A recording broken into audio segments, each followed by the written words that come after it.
Welcome back to Turn Down for What, your source for EV news and updates. Like and subscribe for more content like this episode. Let's dive on in. Welcome back to Turn Down for What. We have another day. Another canceled episode? Canceled episode.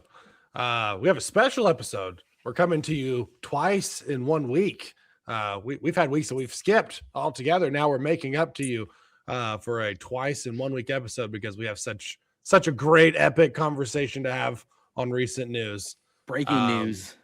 Yeah, it's interesting day, Chris. Yeah, crazy times, man. Like I don't know if it's me, but everything I fall in love with, they just every few weeks they want to cancel something on me, and I don't know how I feel about that. So I figured we'd invite some friends to help me process my feelings.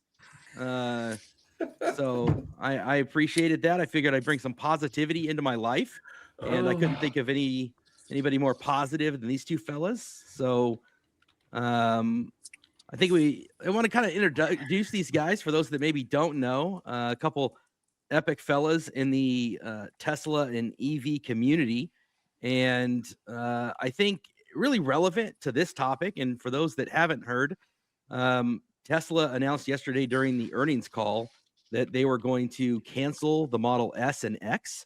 And, I think this is where it all started, not just for Tesla. And I'm really just curious. It's going to be a great conversation about what you guys think, because this is where my EV journey started when my sister bought a Model S and brought it home, and I saw it for the first time. And previous to this, I'd always thought of EVs as, the Nissan Leaf or these little underpowered golf carts. And then the S shows up, and that's the first time I'd ever seen an EV in a different way. And, at the time I was working for Dave & Buster's, working on video games. And one of my technicians, and our place was in Milpitas, just south of Fremont. One of our technicians got recruited by Tesla and invited me over to the Tesla factory. And right behind me, I still have the Tesla factory hat and stuff from those days when, Elon was on the floor. And I've got a little, a poker chip from those days that I got from the factory. And I got to see the Model S, and he took me back to that track that's back there. And the first time I ever got into a Model S, he put $100 bill on the dashboard right in front of me. And he said, "That's yours if you can grab it." And I just looked at him like, "Just grab it?" He's like, "Yeah, anytime you're ready. Anytime you're ready, just grab the $100 bill. It's yours." And I'm just kind of waiting for the catch. And as soon as I went to flinch to grab the $100 bill, he punches it, and it slams me back into the Model S. And there was no way to grab that $100 bill off the dashboard. And that's when I knew that EVs were going to change everything. And so, yeah, I just thought, like, man, what a crazy day. And I know that, for Josh, on your journey, you took a Model S across the entire country of Canada from coast to coast. Is that right? And yeah, the entire continent. I think one of the great stories about cars in general, whether a classic combustion or EVs, is the tradition of a father and son. And I thought this was a great video recently that you posted on your channel, and we'll leave a link to these things. But this is you picking up. Well, sorry, I got audio there. You picking up a Model S. This is for your son, right? Yeah. So tell us about this. This is, again, the tradition, right? Of you started with a Model S, and then here's a Model S that your son's going to have as his first car. Yeah, it's an incredible car. I spent a lot of time with them. Of course, I ran a used EV dealership back in Canada, so I had literally hundreds of these things go through my hands and saw what they looked like. When they came back off lease, when they were in rough shape coming from the auction. I saw what it took to put them back on the road, safety certified, all that sort of thing, and it was really nothing in comparison to a gas car, but they offered so much in the way of safety, technology, convenience, performance, and space, utility, versatility. And when it came time for my son, he needs a car, I said, well, we got to get you a Tesla. And there's no car like the Model S. I mean, it's just big. It's got the hatchback. So when he's off to college, he can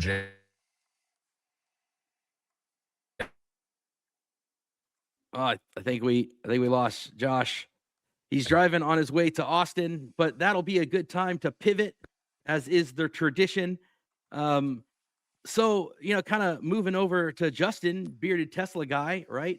I think the two of you guys, of course, what is with me like not turning my audio off? You guys then talking about as the future that Tesla's looking forward to, you guys, of course, then took their, Tesla's take on this is the take of FSD and automation, and this is the future. And so, of course, you guys then have done a couple of these types of trips. I mean, you famously took your Cybertruck from the tip of the United States to the tip of North America up to the Arctic Circle. And from that legendary trip to your most recent one, which is taking an FSD trip across the United States, as compared to Josh's trip across Canada. So, I mean, talk about this one, the two of you guys together. How did you guys connect and imagine doing this? And then we'll then talk about, what we think about this whole thing.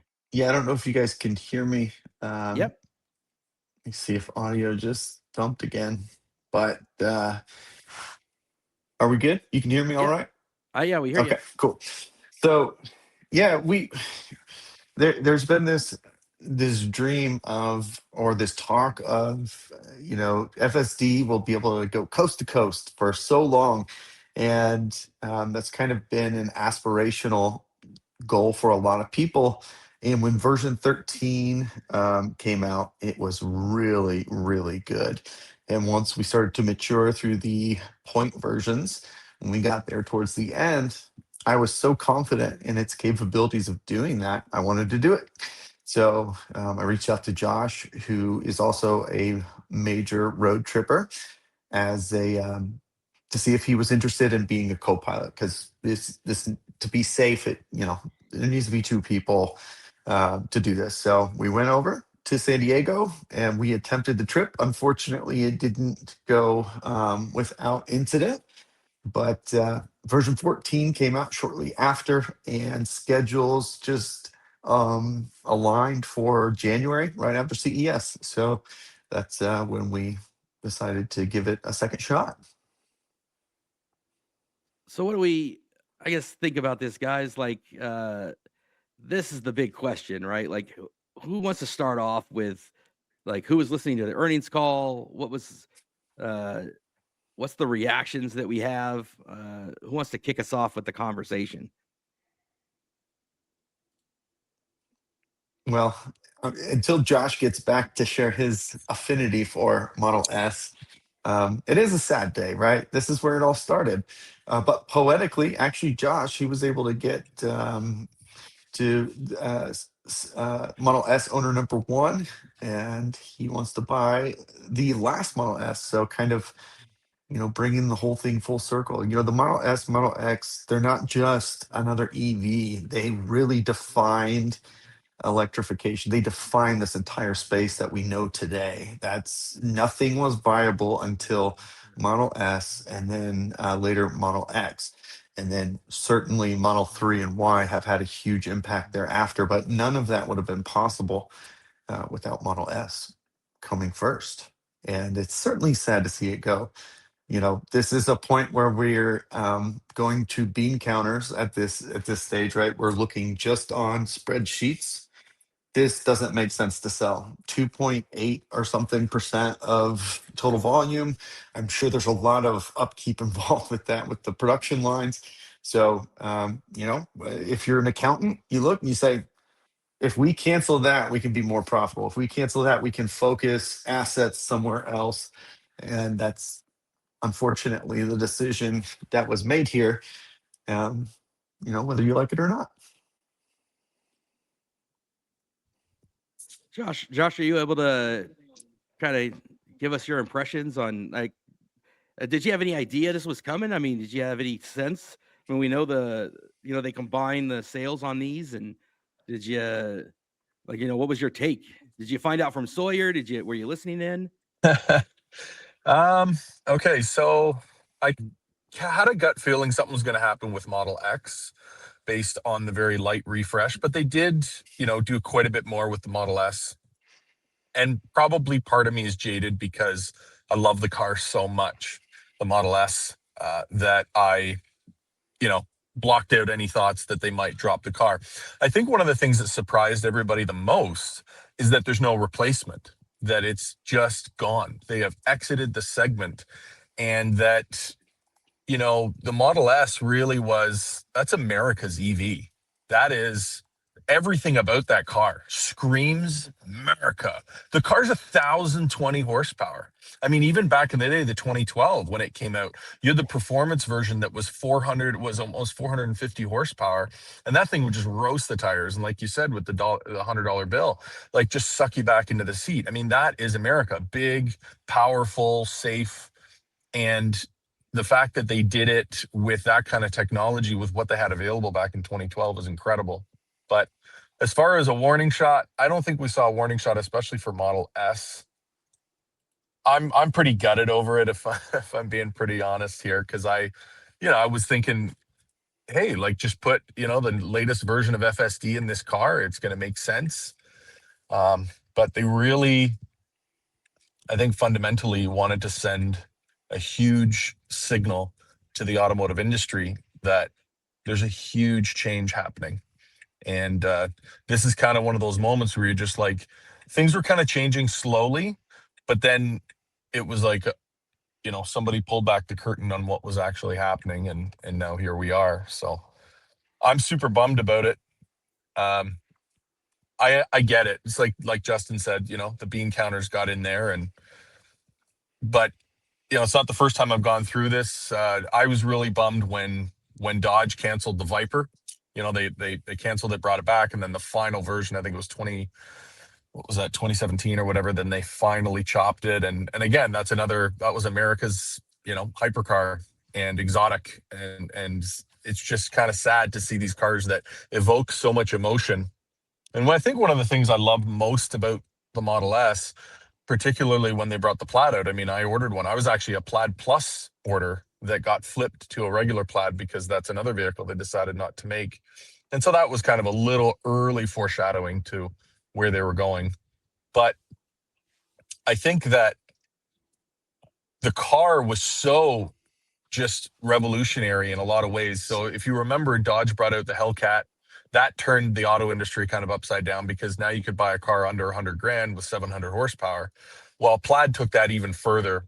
And I said this in the past, that Elon, he loves to democratize really unattainable things for the masses. Things like satellite internet. That was really something only for the military or the ultra wealthy, even just to have a satellite phone. And now everybody can go out for a couple $100 and grab a Starlink. And he did the same thing with hypercar performance. Really, if you wanted a 1,000 horsepower car that could do 0 to 60 in a couple of seconds, you'd just spend $1 million+ and get yourself a Bugatti. But then Plaid comes along and it's like, hey, you can road trip this thing, throw a bed in the back. I've taken it off road. I've driven it across the continent multiple times. I've taken it into the most extreme conditions you could take a car. And it's just performed like again and again. And oh, by the way, when they tested the Model S, they friggin' broke the testing machine because it's just so safe. They couldn't crush it. It's just an unbelievable vehicle. It won every award that you could win in 2012. It was Motor Trend Car of the Year when it launched in 2012. And the accolades that thing has, I doubt we will ever see that again in automotive. So it's an iconic car, and I really strongly believe that history will smile very brightly on the Model S. The car was iconic really since 2012 all the way to 26, and now the icon has become a legend. Yeah, I think that I think it's important to note too, and I spent last night really formulating my thoughts on this, and this is less about axing a specific product and more about the consequences of a future that we've been talking about, right? In reality, at its core, nobody should really be surprised, right? There were a lot of big, bold statements, and in the video that's uploading right now, I make the claim this is Tesla's JFK moment, where we choose to do these things not because they are easy, but because they are hard. Yep. We've talked about this autonomous future and robots and all this stuff, and everybody's on board. We want it, but now, for the first time in a big way, these are some of the consequences that will come with an autonomous future. Example, I couldn't love a car more than I love my Cybertruck. That thing is everything to me. But if you listened last night, even that is looking like a future that doesn't come with a steering wheel, maybe. And if that's the case, is it even a Cybertruck anymore? Right? This thing is 35-inch off-road wheels and tires. It does all these amazing things. And what's the point of all of that if it's just a pavement princess, right? So it shifts. Tesla has been trying to live in this world of traditional automotive ownership and electrification while building a future that doesn't include any of us owning a car that we drive. So we're at this pivot point, and we're going to start getting pieces and pieces of the consequences that come along with that. Some good, some bad. Yeah, I think Yeah. what I've seen is, we saw it with Ford, and in their announcement is, I think the other side of this is economics. We're seeing the high-priced EVs not selling, and I mean, as you said, Josh, a few minutes ago, I mean, this was a very small segment of their sales, and yet such a unique statement part of their portfolio. And the Model Y is one of the best-selling cars in the world. Because I think affordability and all of the other pieces, the S and the X, turned around, and they were both the higher price point, more luxury, I guess, if you will, lineup of vehicles.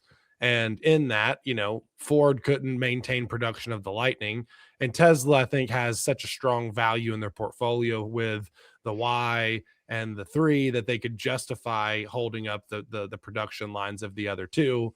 But to your point, that you just made ago, Justin, was that, all of these vehicles, they are pivoting, as they've continued to pivot as a company and begin to look more towards autonomy. Yesterday's announcements are new investments in AI and, wanting to make the manufacturing capabilities to mass produce Optimus, and they're kind of shifting priorities. But, whoever made the comment about the accounting side of things, the $100,000 beast car is only selling 20,000 a year, and the Model Y is selling 1 million. Let's just keep making the Model Y, and let's shift to Optimus because we think that's the next big thing to sell. Now, obviously, for those people that are romantic over the 3 and the S, that's still something that it hurts to see it go. I wish they maybe would have cut one and not the other, and left you one luxury option in their lineup.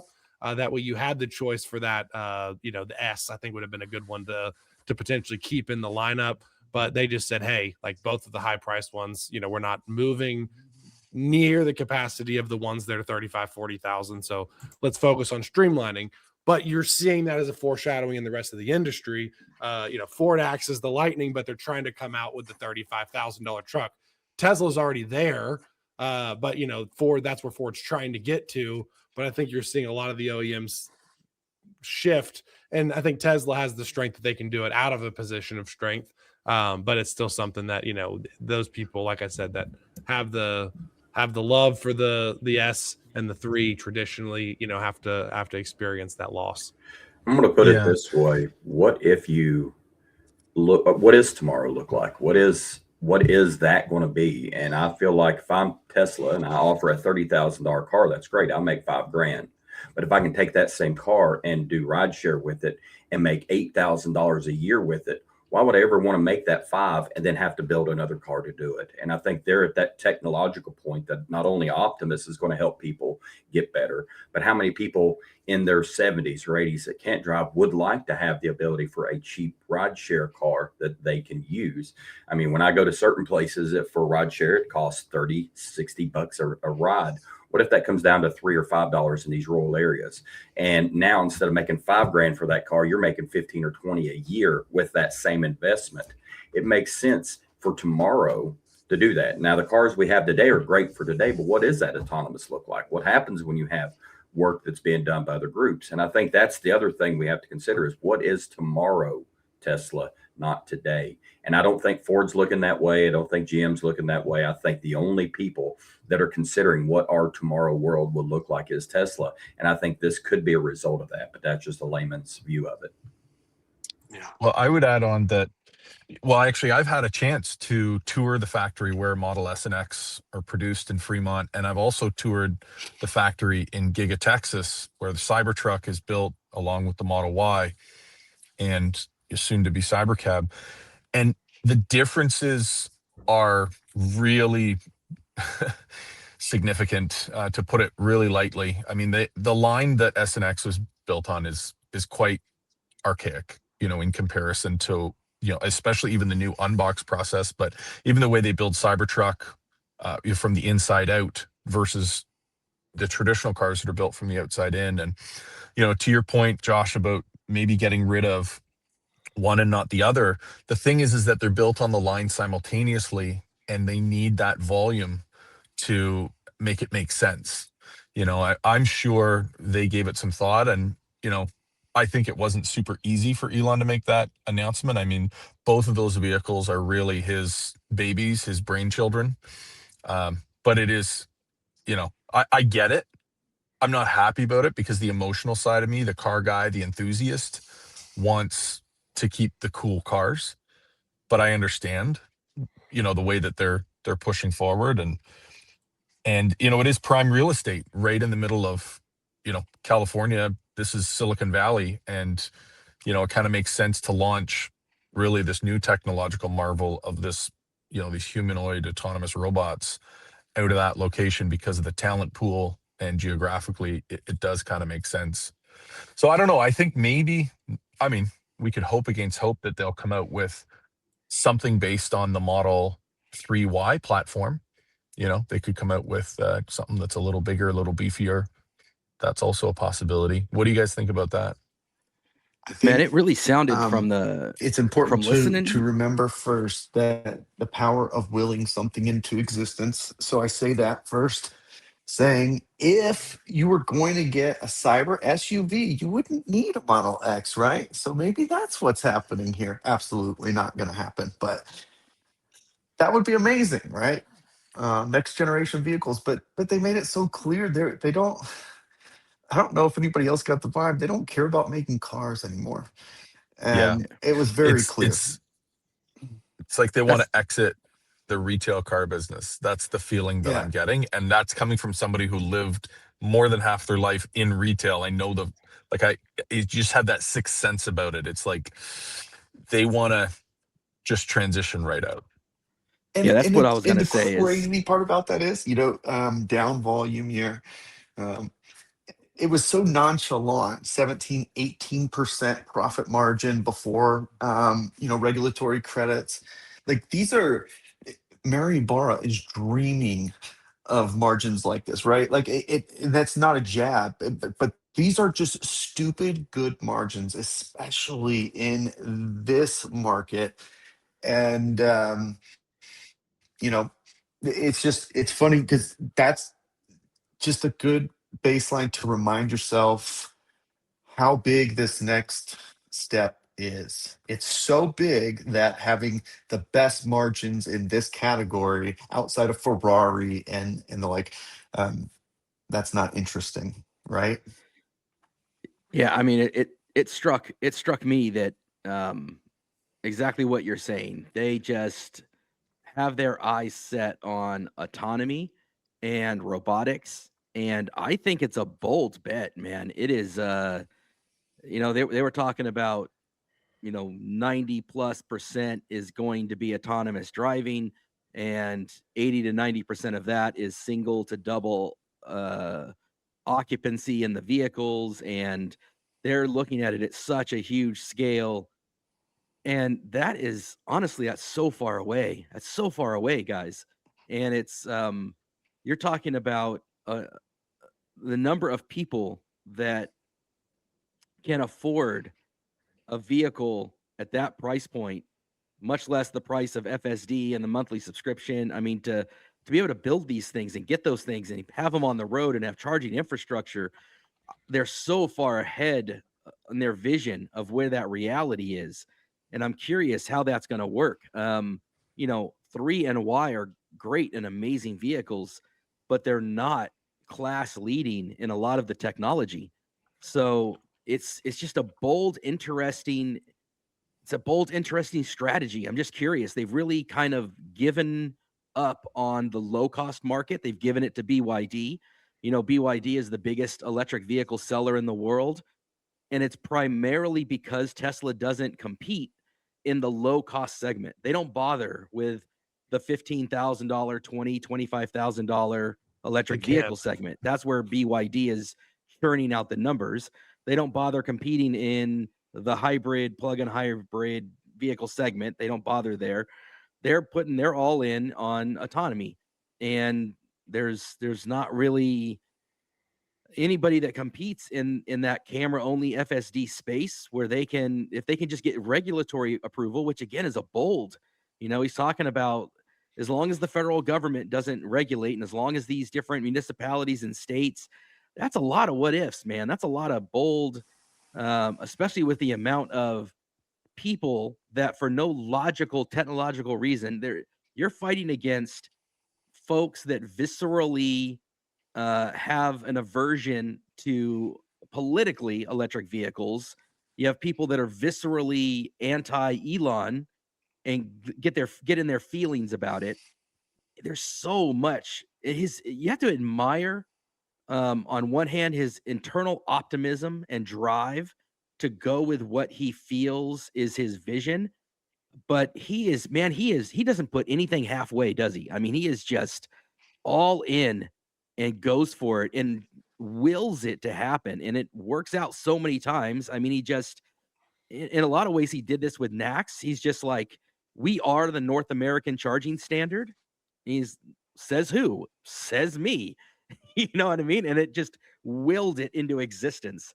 And he's kind of doing that with this. Like, we're going to be autonomous. We're going to have these cyber cabs. We're going to have these little 2-seat vehicles. He's just going to will this into existence. And I'm just the reality curious. is he has the money and the power and the influence to do whatever he wants to do. And he carries the biggest bulge. And so he pushes the industry forward in that regard. And he's kind of led, I think, the space so far in a lot of these different technologies, but he is going very aggressive into the next iteration of AI, into the Optimus robot, into autonomous driving. And, everybody sees it. Like, I've driven, and all of us have driven in full self-driving. We go, that's an amazing technology, but he is not just betting on it being an amazing technology. He's betting on it being the future technology. And, going and saying we're going to make an Optimus line that's going to make 1 million robots a year, he's betting on that being the next iteration of technology for the future. That is the next Model S that dropped in 2012. That is the next thing. He's the first one to do it in the United States, and that's going to be what I think is thinking is going to be the next major technology that's going to integrate into the United States society. But that's one of those things that it's a heavy push and a bet, I guess, on his end. But I think that he knows that the money that he's putting into these things would likely cause it to launch. But, we're seeing the successes of, the successes and concerns, I guess, coming around the Waymo and Cybercab, conversation and how all that autonomous driving debates are going on. But that technology is so rapidly improving that's where they're, like we've talked about, they're pushing the next iteration to maybe not have a steering wheel. It's just going to be all autonomous. And that is where he sees, I think, the roads being in 10 years. But he's betting that it's going to be so cheap and so affordable and so abundant, to use his words, that people are going to fundamentally change the way that they transport themselves. That Josh is not just going to wake up, decide to jump into his car and go to Austin, that he's going to get into an app and robotaxi himself to Austin. And that's going to make more sense than a car payment and insurance and maintenance. Or that maybe he buys his own and that he uses it for his own needs sometimes and puts it out there to work at other times. And I just this is why I'm not a millionaire, much less a billion, borderline trillionaire, because I don't have that type of futuristic vision. But I just look at what happened with the Cybertruck in the Lightning and how much those communities didn't really embrace the technology. And we know that there are some limits in terms of the truck community in terms of what it can do. But it didn't get embraced the way that we thought it would, even with the hundreds of thousands of reservations for the Lightning or the millions of reservations for the Cybertruck. The feeling or whatever it was, it didn't resonate, it didn't connect, it didn't happen. And are people going to fundamentally change their relationship with transportation? I want to own my vehicle. I want, like, FSD is amazing. This is a perfect thing for you guys, especially that have driven your vehicles, to the Arctic, across Canada, hands on wheel. Obviously, you've both experienced FSD to the degree of giving up that. And there's a time and place for that. And then there's a time and place where you still love the drive. You still want to be feeling the road. I don't know, man. I don't know that I'm ready to give up my vehicle. Justin, you live in hurricane country, man. At some point, you want to own your vehicle and jump into your vehicle. You can't. I think of places like leaving an NFL stadium and what that looks like in the pricing. And I think of natural disasters. I don't want to rely on an app and communication and signals being down in any. I want to know that my vehicle is in my driveway. I don't know, man. What are your thoughts on this? Just know that that's the new okay boomer. Like that's what it's going to be, because I got called a Josh boomer. wants to he wants to drive his car. His kids don't care, right? They would much rather hail a Cybercat. So they're going to be way more comfortable. My kids are probably never going to drive, and it breaks my heart because I love driving and I'm an enthusiast. But that's the reality of this. Tesla, when they do these big bold things, this JFK moment that I argue, they have to create along the way, because a lot of stuff doesn't exist. Example, the chip manufacturing, they can't get enough of the right stuff, so they have to reinvent the wheel and build a factory here to do it themselves. And that's not even the hard part. Here's the hard part. The biggest challenge with running a business to a spreadsheet is this: the data will say one thing, but human behavior isn't always consistent with what the reality of the data is. If 80% of all cars on the road have two people or less in them, the real question should be, how many of those cars only have two seats? And I'm willing to bet it's less than 1% of all of those cars, because my wife, she would drive a Tahoe if she could. There's only four of us, and she's driving to and from work alone, but that's what she wants. She doesn't want a two-seater. And so that part, I think, is an even bigger challenge for Tesla in the short term, is how do you convince people that even though there's only one or two of them in their car most of the time, that's all that they need, because up here they're conditioned that I want bigger, I want better, because I'm American, give me the Suburban, right? That's a much harder problem to solve than building a humongous chip factory that's going to be insanely hard to do. Let's pivot into the robot overlords, which is one of my favorite things to think about. I embrace our robot overlords. I have a robot vacuum that scurries about the house. Awesome. Awesome. I'm with you. I'm with you, brother. I'm a little bit more festive, but I am a fan, right? I I remember. don't have anything. I'm gonna send you one, Josh. I've got extras actually. Dude, I just have a Darth Vader. I still have like a Star Wars nerd. I still have new in box. I still have, right? And yeah, man, I'm gonna set him right here to check us out. I'm gonna speak well of check. Yes, dude, look at you. Right? Here we are. So Everybody showing off their merch. Let's keep going. right. I'm all in, man. When this thing goes for sale, like I'm there. I'm putting down payments, right? I'm putting my reservation. I love that this thing's going to be made down the street, and I have right now, just waiting for the right time of year, I have a robot lawnmower ready to go, man. I can't wait to set this thing up and see how it does across my lawns. I'm talking, man, dude, I'm in. All 3 square inches. It's going to be epic, man. Dude, I got 50 square feet of California fescue lawn ready to cut. Yeah, California, we don't know for big yards for sure. But but I'm excited, dude. Any excuse to get a robot moving. Man, that part does excite me. And so like you were saying, Josh, can you imagine trying to build a purpose-built factory for 1 million Optimus? I get that square feet, converting it over, modernizing it for robotics. And I just think there's so much potential there for some really cool stuff to change. He's talking about, changing the GDP of the United States, man. Man, I'm here for it.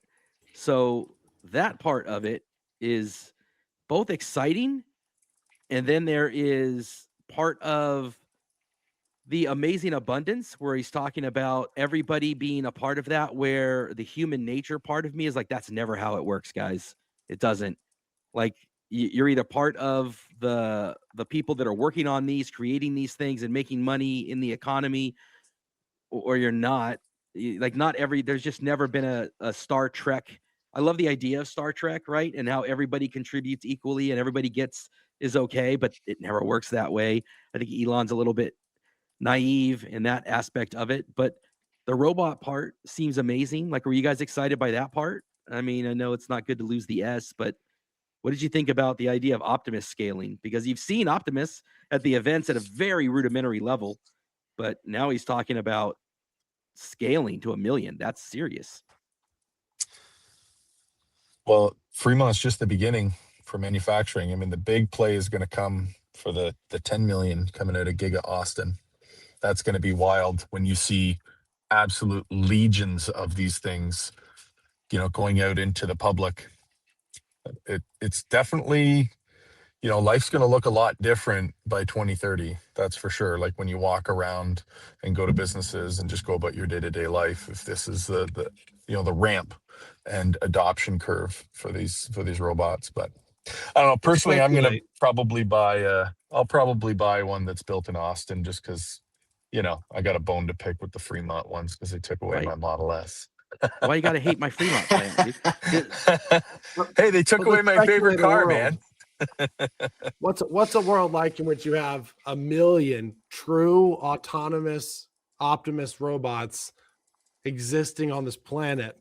Like they can do things from the mundane job to housework, and that's so dynamically different than anything that we've experienced today. But the reality is, in 10 years, we can see millions of these things in public and in private locations, and that's such an alternative reality, I think, to where we exist today. That's just like, it's such a unique thing to think about, is like, this technology's here. They've flashed it. They had the party. They showed them dancing and serving drinks and cracking jokes with, the human background. But like, what about a world in which you go out to McDonald's and the tray is handed to you with your cheeseburger on it by a robot? And it's like, that's where we could be in 10 years. And like, I don't think people necessarily sync with how crazy that actually is. It's going to be less than 10 years.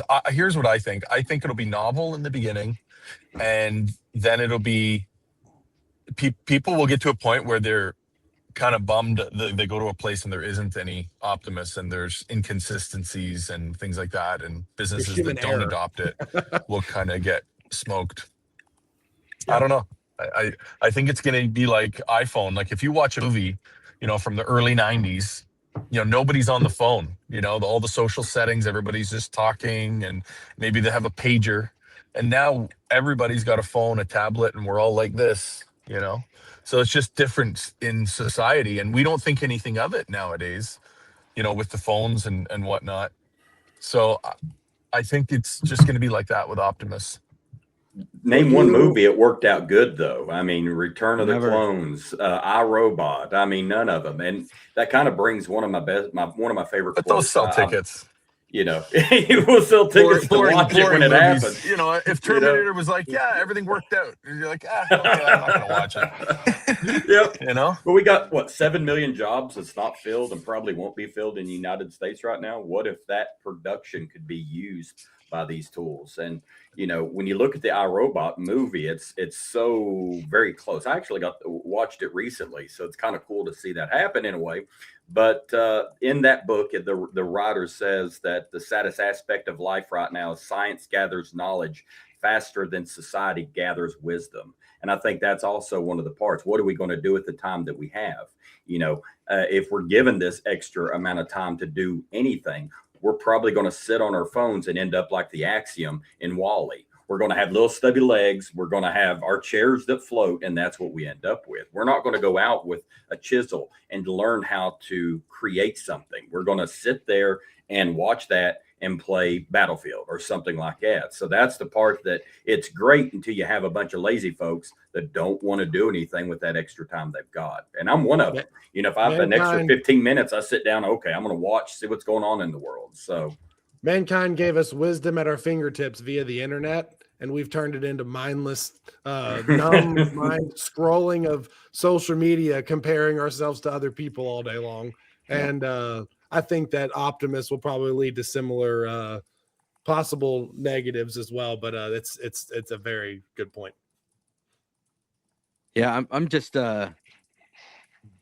fascinated by all of it. To be living in this sci-fi world where it is very much like iRobot, man, down to him talking about Grok being the conductor, the overall of Vicky. Yeah, it's really it's gonna have to be carefully watched, and it's gonna have to be carefully done. I really look, I am not someone that hates on Elon for his way optimistic timelines. I find them endearing. I find them inspirational. I find that he's putting out there these goals that are, I think the moonshot comparison was great. And I think to have these types of visions and these goals and aspirations drives everybody towards something that invigorates the human spirit, towards something that we have far too little of in society today, which is really achievement and pushing the boundaries. And by doing that, you end up in a place where you never could have envisioned yourself otherwise. And I think we're way further away than he thinks. Just pragmatically, right? I just think that society is not known for fairness. Corporations are not known. Josh and Jesse know how I feel about corporations. And I work for one, man. I work for one of the biggest. And it's just, these guys are not known for doing what they're not forced to do. And so it's greed is gonna happen. And people are gonna not be better than they have to be, unfortunately. And I think there are gonna be the haves and have-nots.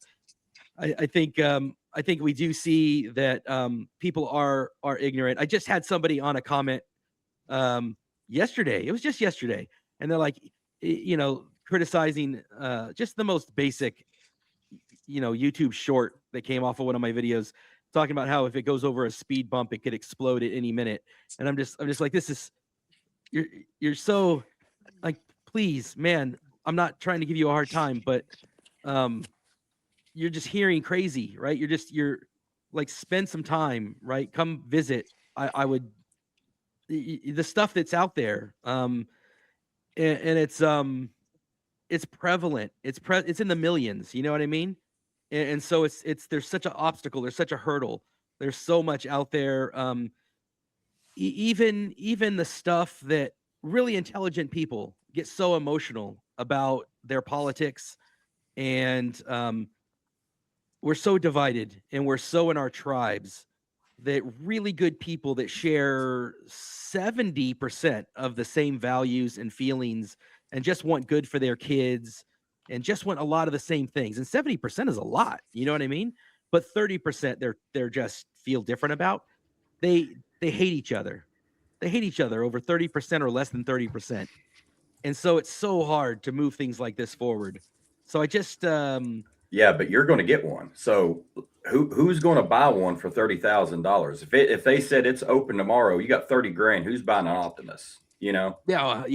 I think it'll launch way more than that. But yeah, I mean, at 30,000, when you do the math on breaking down that payment over what it can do in terms of in terms of housework and quality of life and yard work and hanging my Christmas decorations and I all spend a kinds lot of more stuff. on my kids right now. I'll be able to cut them out and they'll have to go get their own job somewhere. So, Bro, I've got just simple things, man. And you could even share an Optimus, right? You could split it across a couple neighbors. It's got way more capability than a single house could ever use. until it gets self-aware, I think you're right.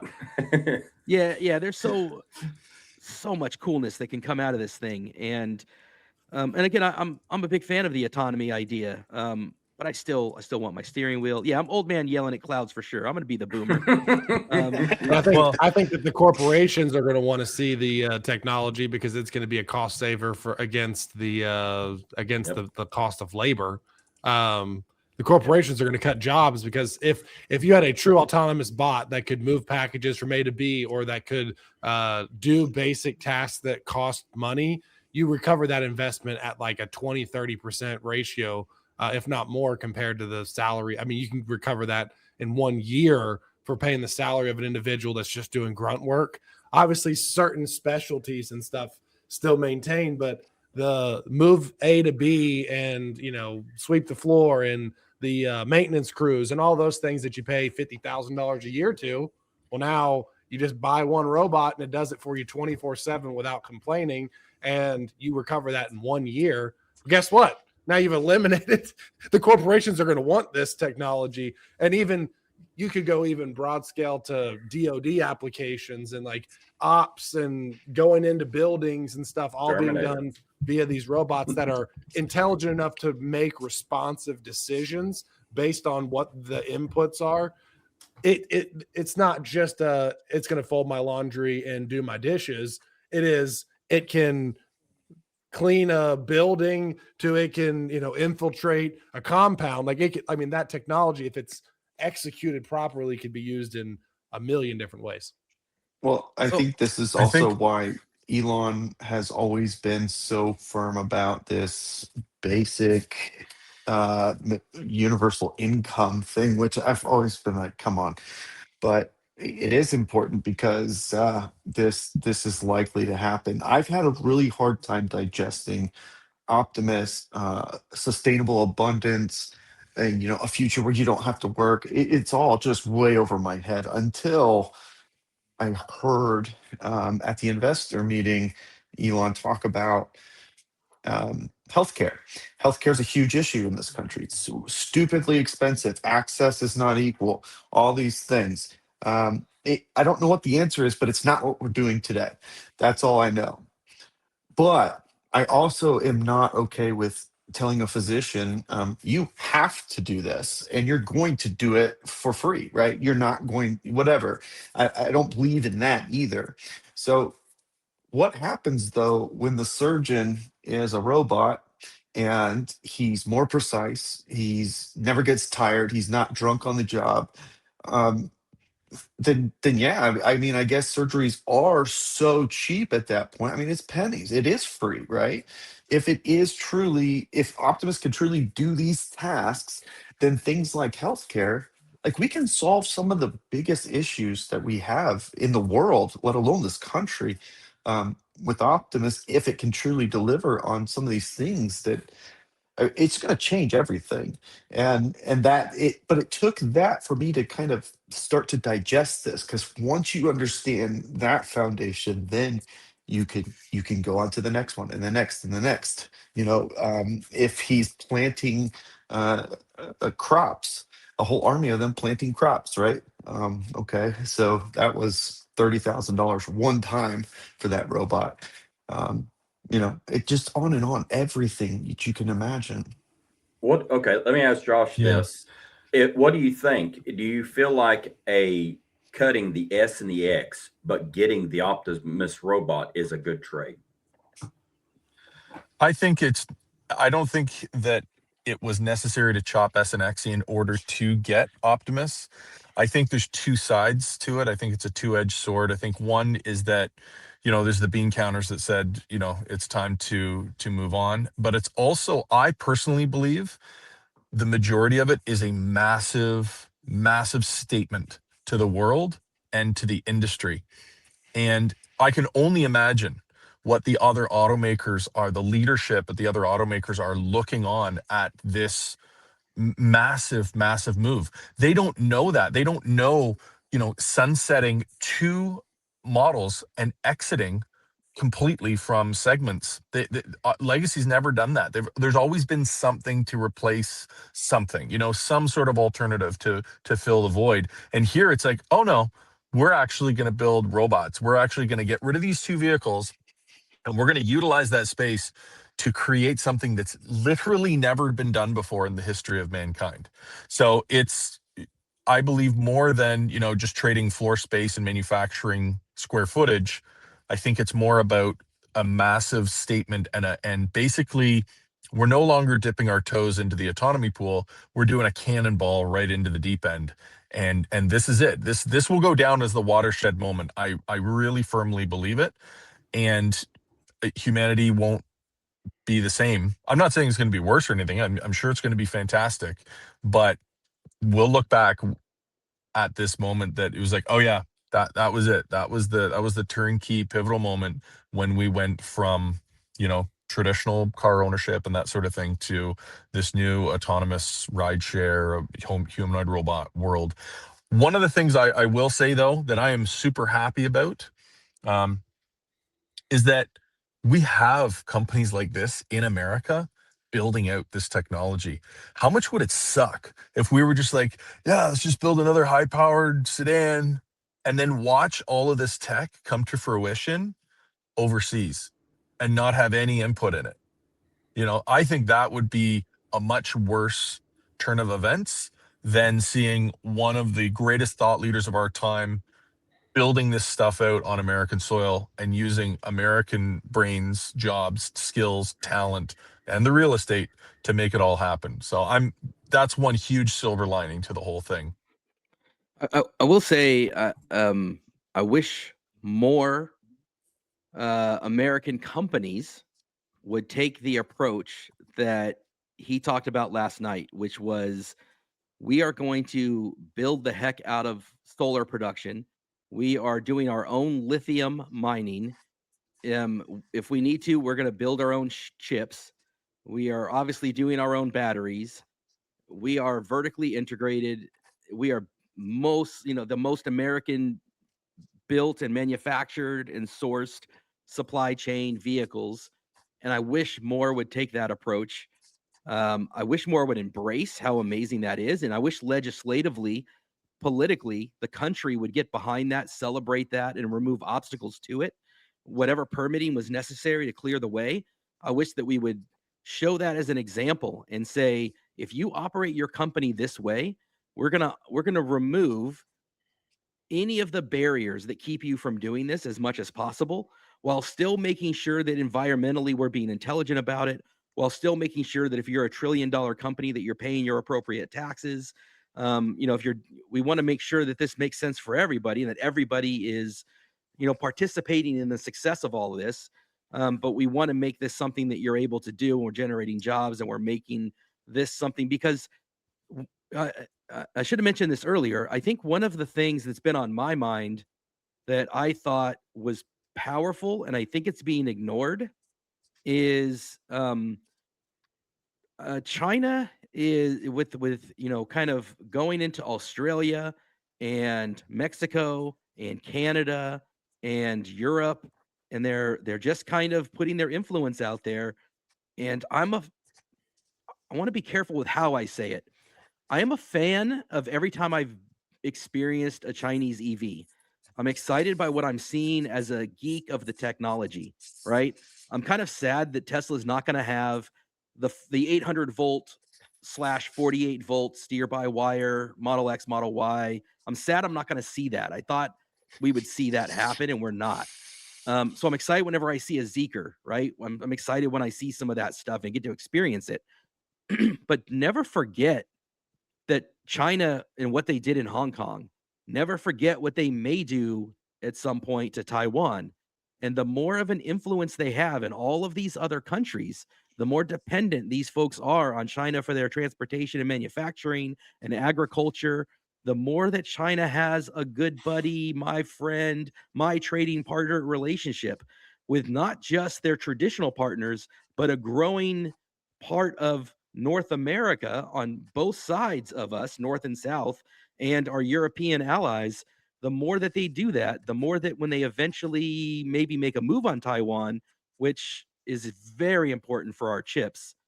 And Elon hinted at this, that he didn't think that many people were taking seriously the risk.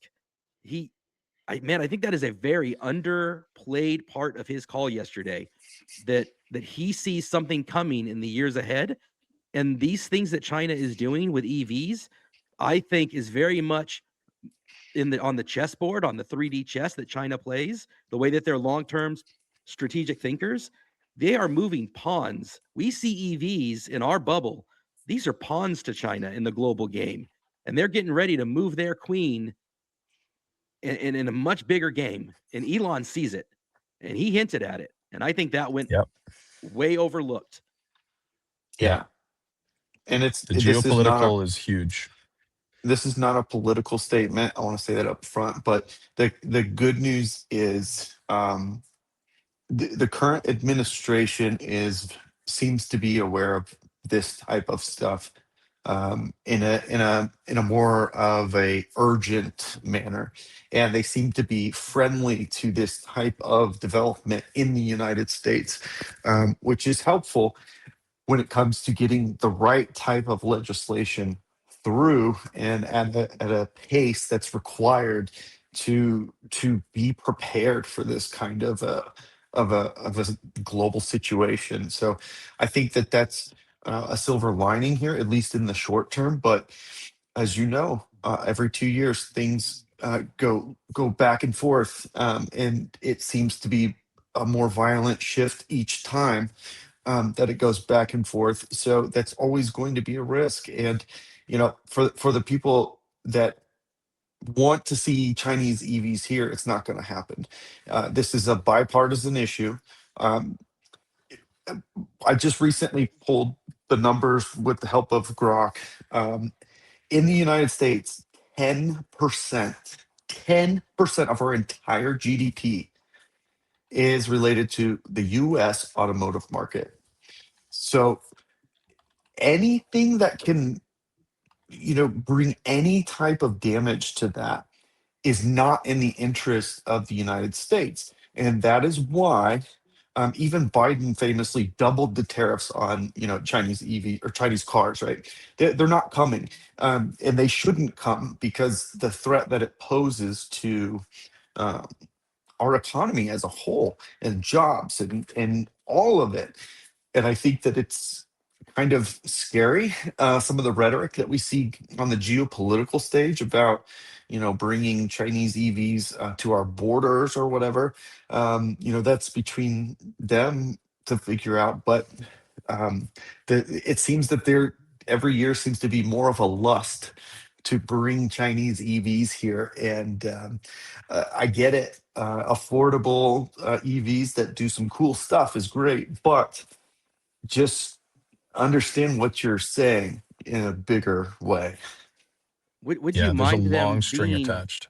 would you mind them being here though if they were made here, or would that still bother you? Like if let's take Volvo, right? Volvo is a Geely company. They have a Yep. factory. They are pseudo Chinese cars, right? If they built it in that factory and used American workers, would that bother you? The only thing that would bother me is anything related to autonomy. If they're building the cars here, they're building the cars here. It's like Hyundai Kia has done an amazing job of building out production here domestically to support this domestic market. They've invested billions of dollars in doing that, but what they're not doing is bringing in data mining, autonomy, lidar, detail mapping onto our streets, that they're harvesting back home and doing who knows what with, right? They're not doing that. And that would be my concern, with a Chinese manufacturer here. Again, That said, Lucid famously has, I think, in a good way, partnered with NIO to help them with their autonomy program. I think we're going to start seeing more and more of that. So we got to be prepared to understand what are the boundaries we should be setting up, and what's safe, what's not safe, but at the same time gives companies like Lucid and eventually Legacy a chance to participate in this autonomous future.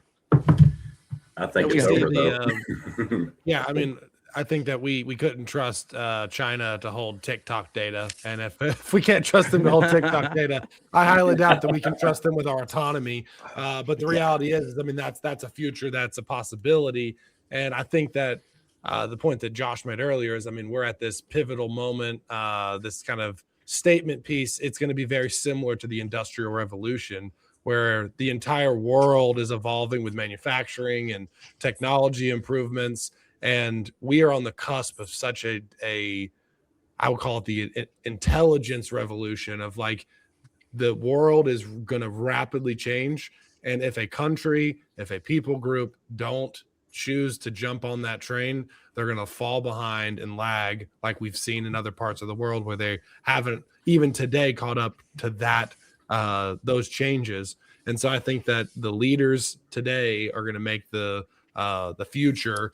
And I think that Tesla being a part of this is huge, but also we need to see the rest of the US jump on this train, because Tesla's really the only one pioneering and championing it.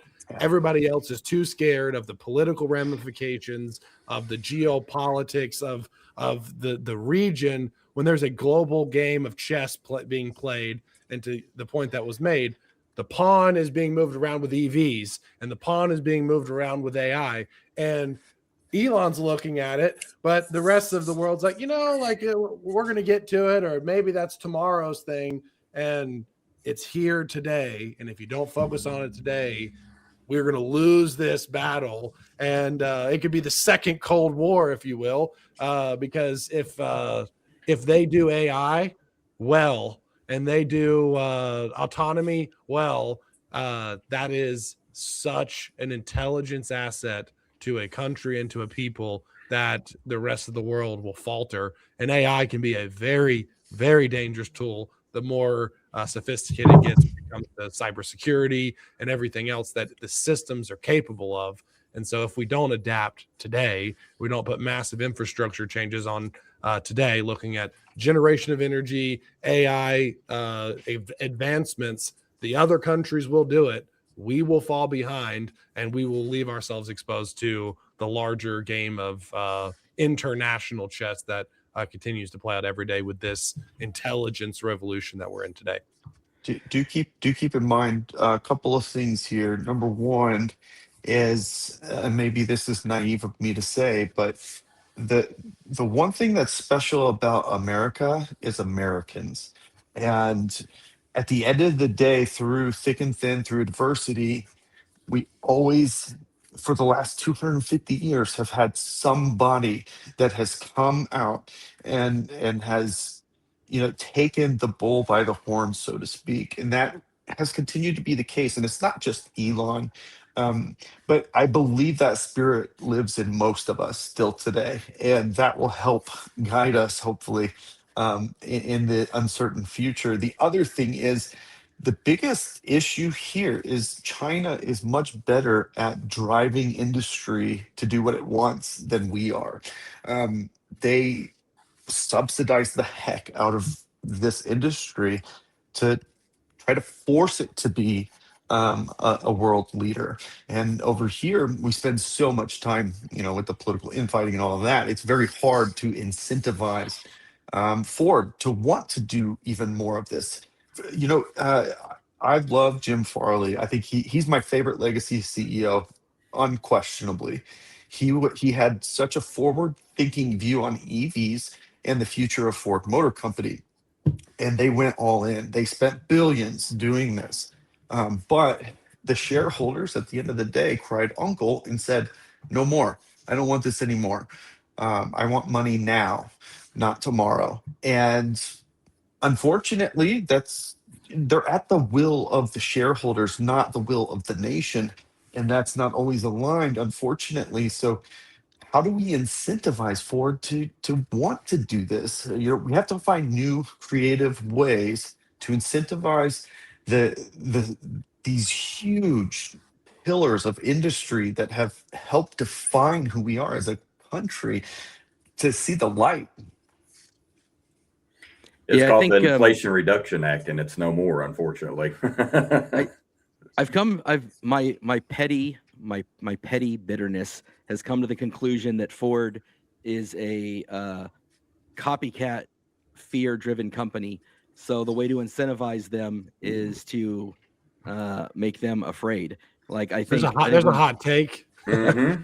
Yeah, Jim Farley's still a mean girl, and Yes. you're a petty company. Tell me what you really think, Chris. And I think in Legacy Auto and they and GM both, right? And here's why I say this is I think that when Tesla rolled out the Cybertruck and then had 1 million plus reservations, it got their attention.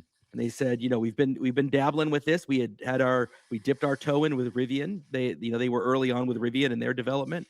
And then Cybertruck rolled on stage and they had 1 million reservations, and that is the heart and core of what Ford does, which is their pickup.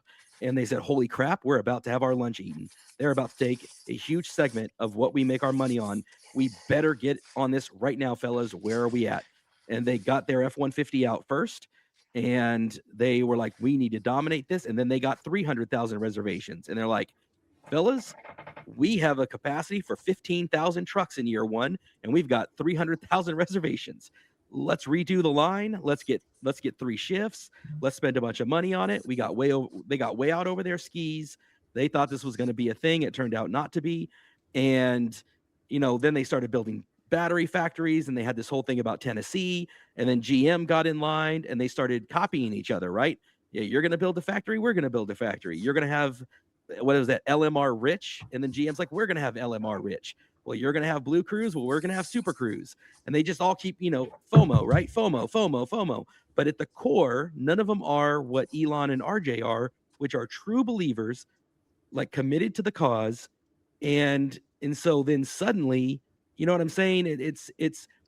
So what they have to see is they have to see the fear of, if we don't do this, we're going to miss out. If we don't do this, we're going to lose what our business is. And I think Jim saw a little bit of that when he talked about Xiaomi in China. And I think that's what's inspiring them for the affordable EV. That's the current inspiration, right? Went to China, saw Xiaomi, saw the manufacturing, and has that fear. That's his fear now. He doesn't fear the Cybertruck. He doesn't fear the truck market. He fears the manufacturing of China.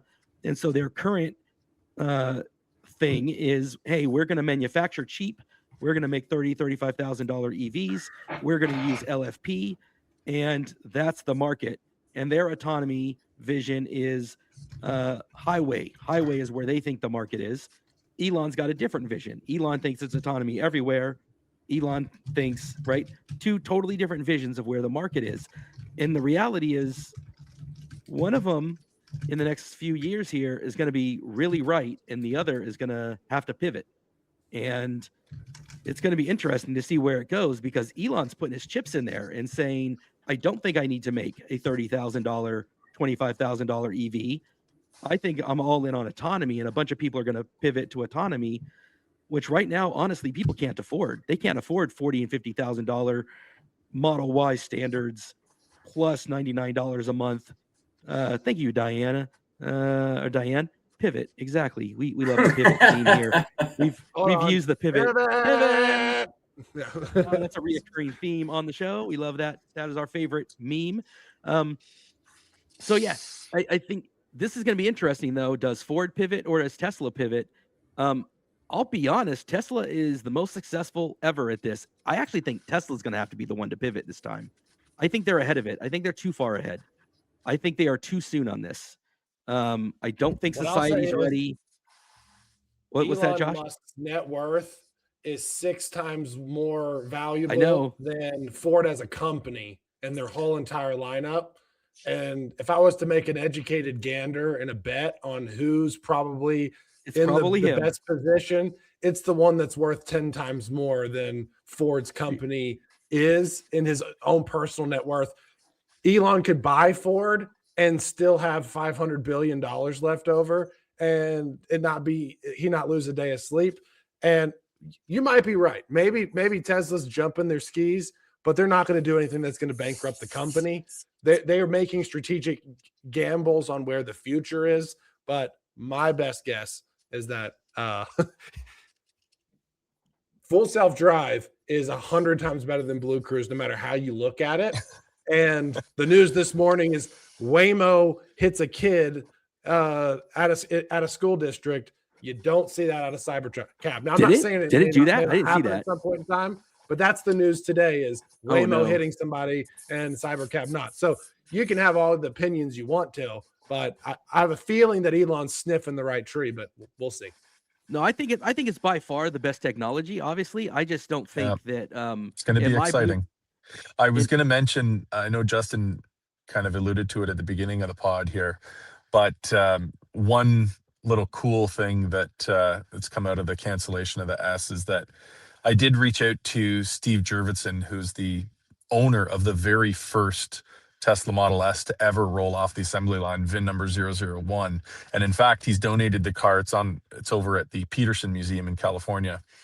But I reached out to him on X and I'm like, hey, since you bought number 1, would you mind buying the final, very last one off the line just to kind of bring this all full circle? And he responded. He's like, that sounds like a good idea. And then about an hour later, he's like, okay, I'm doing it. So that's kind of a cool, cool little story. Steve's actually a really cool guy. I got to hang out with him at X Takeover, but there's so much passion in this whole thing. And we're really experiencing this time of growth and change with Tesla as a company. And I feel like there's been different seasons of the company. And this is definitely one of those really hardcore transitional times. And it kind of reminds me of when they went, and started into this whole full self-driving vision only thing. And we got rid of, it was on a smaller scale, but we got rid of the, ultrasonic sensors, no more radar in the cars and all that sort of thing. There was this big uproar. And well, here we are now driving across the country without radar, with no interventions. So I don't know, maybe we should just let the guy cook a little bit, And I mean, you guys just posted a video of 12-hour video. Chris, you want to pull up their YouTube and we can give them a little spotlight real quick. But I mean, it might be one of the longest videos in the history of YouTube. But there is a 12-hour clip that was posted this morning of you guys and full self-drive being capable for 12 hours straight. Give us a little dialogue. I haven't watched all 12 hours yet, so give me the sneak peek of what that 12 hours entails. There were a number of cameras during this, as we wanted to document absolutely everything, and that means I had well over 1 terabyte of footage from this 45-hour drive. What I discovered was that on YouTube, there is a limit of 12 hours or 256 gigabytes, whichever is highest. So it had to fit within 12 hours. So this is a video at 4x speed with a little bit of the beginning, like less than a minute, and a little bit of the end there, less than a minute. Everything else is literally it had to be scaled down to 1080p to fit the file size requirements. But this is the uninterrupted, full, nonstop drive from San Diego to Jacksonville, beach to beach, everything right there. It just shows you the power of Amazing. full self-drive. And I mean, if you want to sit here and watch 12 hours of footage and watch how much time is spent in control of the vehicle, it shows you the power and how far ahead full self-drive as a technology It also makes a really good background video, so you can just run it on repeat and repeat and repeat. I'm gonna do that before I leave for work. I'm just gonna throw it on repeat for you, Justin. I'm gonna get you some watch hours.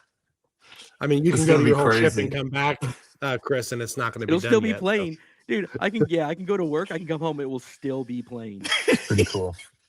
You have Dude, no so- idea how hard it was to get this video uploaded to YouTube. It failed the first 3 times. The third time, I thought we were going to make it, and it failed at 92% after like 19 hours of uploading. Upload. And this one successfully uploaded as of this morning. I woke up and oh, thank goodness I don't have to start that over again. So it took about 10 hours for this video up. Wow. Even All right, with so- lightning fast internet, that's a very big file. But I mean, this is just proving and anchoring where the technology is today and not including where it can be tomorrow. But you know, I can say definitively, out of all the full self-drive technologies, full self-drive, all of the autonomous driving technologies that I've been a part of, full self-drive. And I've heard a buddy, I haven't driven it in the past couple of weeks, they said that the newer updates have made it even better. And it's like, it's going to continue to evolve and get better. And with AI as a brain behind it, it's going to continue to get smarter and faster and better, where LiDAR cameras can only do so much for predicting human behavior and everything else. And so I think that this technology is just going to continue to flourish, and I'm excited to see where it goes. Just remember, as they famously say, full self-driving today is the worst it will ever be. Yep. So It will never be Yep. worse than it is today. And However As- that saying goes. And the hopes is that we don't see headlines like this coming out of Cybertruck, you know, or out of the full self-drive technology. But you know, there's only so much you can do in control of this. But this is going to be dominating the news cycle today as part of the autonomous driving narrative. And I mean, I think it further anchors where we exist dealing with this technology. This is a real big concern. Listen, humans are terrible drivers. We kill people daily, every day, thousands of people. There are going to be tragedies along the way, and there's going to be injuries along the way. And my fear is that will somehow take hold and slow progress. And in slowing progress, we're keeping less safe people on the road, which is doing the absolute opposite of what we should be doing. Autonomy will save lives. It does save lives. And these articles are hopefully not too alarming that it takes action thereafter. But Cruise famously, they closed shop after that lady was run over. You know, they that was basically the end for them. So hopefully, you know, we have the perseverance to drive through these terrible moments that are going to happen. They're inevitable. But Yeah, I think I LiDAR really- is going to lead to more instances like that than full autonomy. I mean, obviously, there's still going to be faults, like you're saying. And I think that's where we've had this discussion, I think, a few weeks ago on the podcast. I mean, we discussed that, I think, just pull up the static. I think it's like 40 to 45,000 people a year die in car crashes. And, you know, if we can take that number with autonomy down to 5,000, well, everybody's gonna be like, the technology killed 5,000 people, but we saved 40,000 people's lives in a fully autonomous world. And so, I mean, mistakes will happen, but how much can we improve the current outcome of the driving experience? Because I mean, it is a dangerous world with lots of mistakes that happen with human error, and obviously technology will improve. But that my point I was making was, I think that the AI backed systems with full self-drive and really understanding and processing the roads is going to be leading to a much safer future than camera based, because it can't understand and dictate human decisions and what it's doing. No, we've talked about this on the podcast that We've seen it respond in real time to not just gestures, Chris, but I don't think he human can hear you. behavior. I don't think so. Josh doesn't get my audio, I think. Poor guy. Yeah, I don't think so. It doesn't go to Austin. It doesn't route that way. Can you hear me, Justin? Yeah. Okay. Yeah. Something's lost weird with Chris's the audio. audio where like it's not giving all of us each other's audio or something. Yeah. No, I'm sorry, The sorry, system. Josh. Yeah. No, I was just gonna say we Well, talked guys, about I this do have before to that- run. No, yeah. I really enjoyed the conversation here. I'm sorry to duck out early, but I've got another appointment I got to skedaddle to. So it was We awesome appreciate you, chatting man. with you guys. Anytime. Love to come back on it anytime. Absolutely. Yep. Great to All have right, you. boys. Josh, Have a good close one. us out, man. Yeah.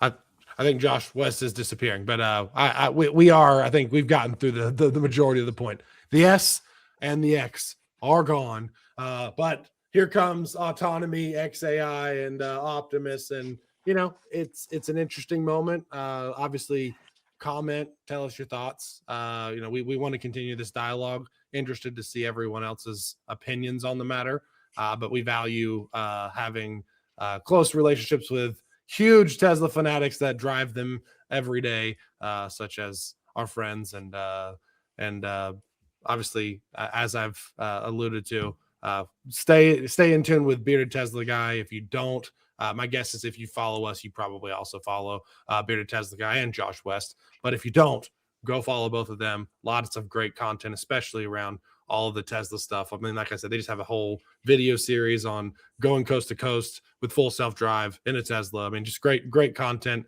things that we don't have the time or ability to generate content-wise, but such great resources for people looking at the technology and what it can do.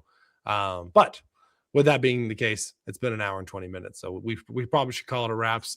But Thank you for tuning in to this episode of Turn Down for What and all the insightful data.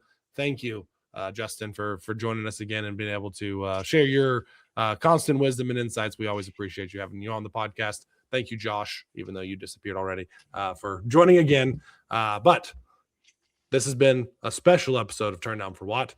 We got some yummy material coming up, so stay tuned for more EV news and updates. We will see you next week. Thanks for tuning in to Turn Down for What. Make sure you're subscribed with your notifications on to tune in to more EV news and updates. See you next time.